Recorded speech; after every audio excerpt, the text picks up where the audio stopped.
Hello guys, you're welcome to my channel.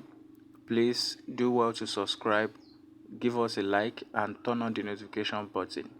Alright, today I'll be showing you briefly on how you can identify your support and your resistance level.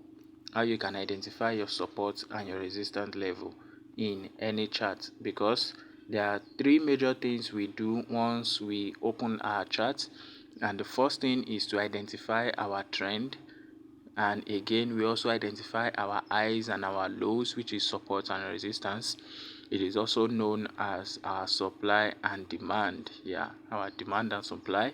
And the last thing is to mark out our zone and watch our candlestick formation.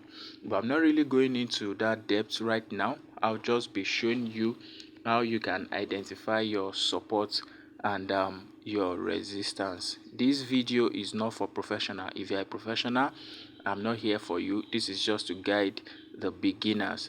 All right, so what exactly is support and resistance? These are called chart patterns. Charts. This is our chart, and all the candles you are seeing, they have a significance. All right, so the first thing you want to do is to understand that there are some things these things are saying. They are not just there, they are not just some sort of jargons. All right, so they have a significance. So one of them is that they are telling us our support and our resistance, which also has its own significant. It's a confirmation. All right, so what is resistance? What exactly is resistance? In a simpler version, in a simpler language, resistance is the highest level that the chart has gotten to, the highest level that the buyers has pushed to before the sellers took over. All this red candle that you are seeing symbolizes the seller, while the green candle that you are seeing here symbolizes the buyer. All right, so you want to know where the buyer got to and the seller took over, and as well where the seller got to before the buyers took over. All right, so the first thing we'll identify is our support zone. Our support zone, which is also the lowest point that the sellers has pushed to before the buyers took over. All right, so what you need to do is to look for this formation where a red candlestick is being followed by a green candlestick. The red candlestick that formed before green candle took over. So if we look at that, we can see the formation here.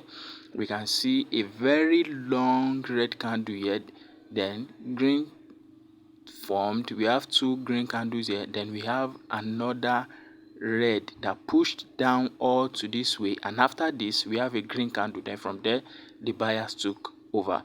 All right, so whenever you see a red candle that pulled down, then followed by a green candle that led to an upward or a bullish direction, that is our support zone. So if you want to mark it out, you can just tap your screen and click on this square, circle and triangle symbol. Just click on it and you can just pick your line, just put it here. That is your support zone. That way you can identify it.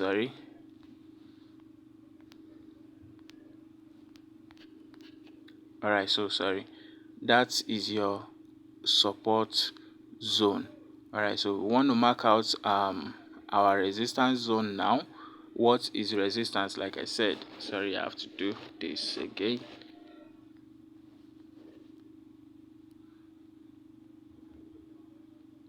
Alright, so that's our support zone.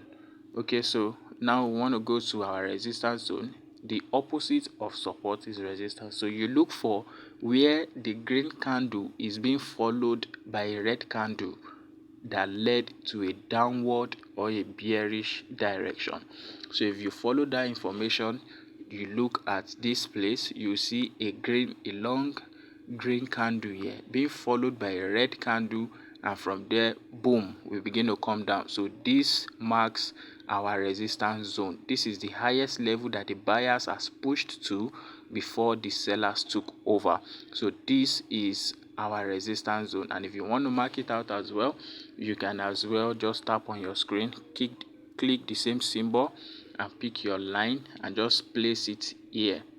Yeah, so just place it here. I'm actually using the wick. Let me quickly say this: we on each candle we have the wick and we have the body.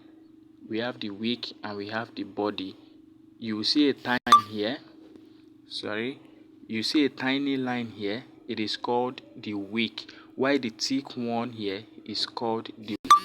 The reason why I like using my wick for my confirmation is because when you use a wick, your confirmation is much more stronger, is much more valid, because most people think wick are insignificant, but no, they are very, very powerful to make your confirmation stronger. So I like to use my wick for my confirmation.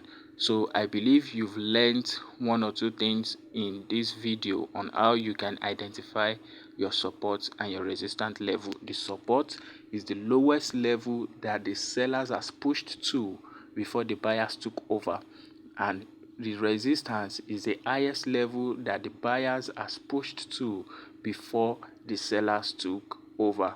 They are also known as highs and low.